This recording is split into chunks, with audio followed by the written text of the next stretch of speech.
Turma, vamos olhar aqui uma parte importante de fluxo de calor chamada Lei de Fourier, tá? É o seguinte, vocês sabem que o fluxo ele é a passagem de uma quantidade de calor em uma determinada área e um tempo específico, tá?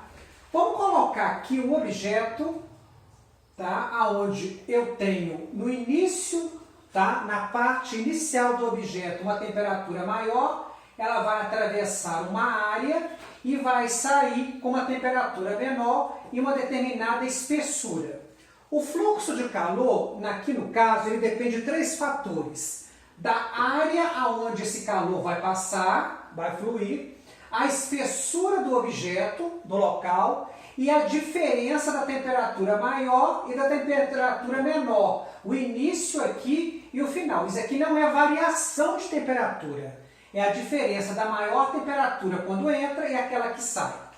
Pois bem, pela lei de Fourier, o que acontece? O fluxo ele é diretamente proporcional à área.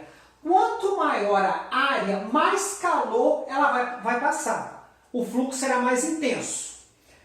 O fluxo será inversamente, é 1 sobre L, inversamente proporcional pela espessura do objeto. Quanto mais espesso o objeto, mais dificuldade esse calor vai ter de passar por ele. Tá? Vai ter maior dificuldade, vai ser mais complicado, mais difícil, né?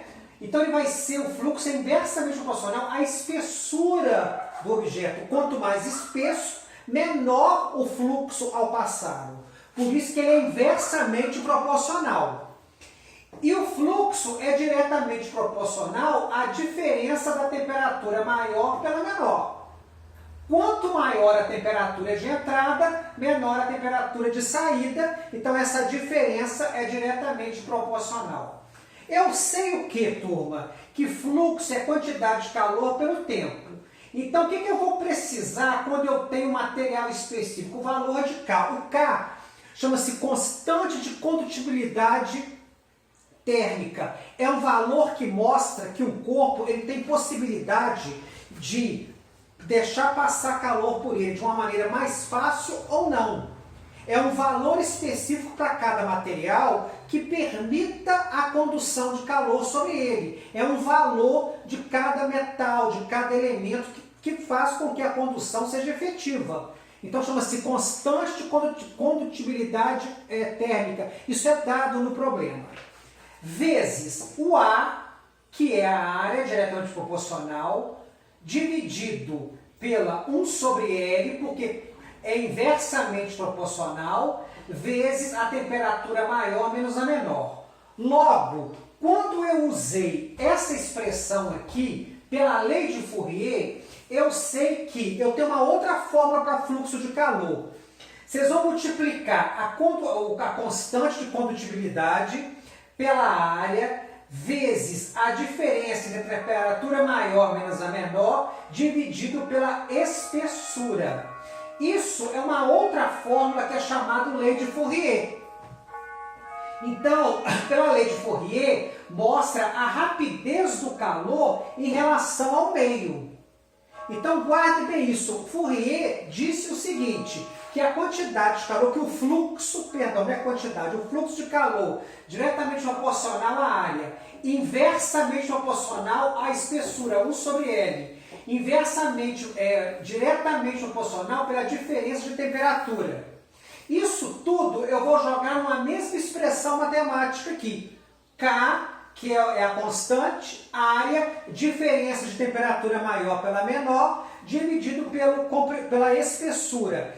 Notem que quanto maior a espessura, o fluxo é menor. É inversamente.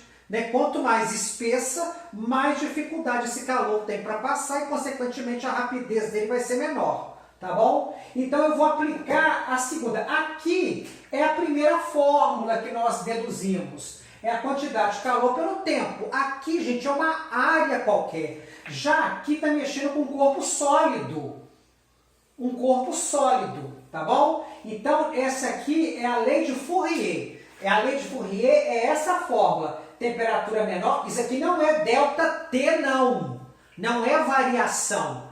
Vocês vão subtrair a temperatura que entra e a temperatura que sai de um corpo de uma certa espessura e uma área aqui. Então, vou aplicar essa fórmula, tá bom? E as unidades, watt, a condutibilidade, a área, metro quadrado, graus Celsius, né, ou Kelvin, dependendo do problema, e metro ou centímetro, aí depende do problema para nós possamos trabalhar. Tá bom, turma? Beleza? Vamos lá?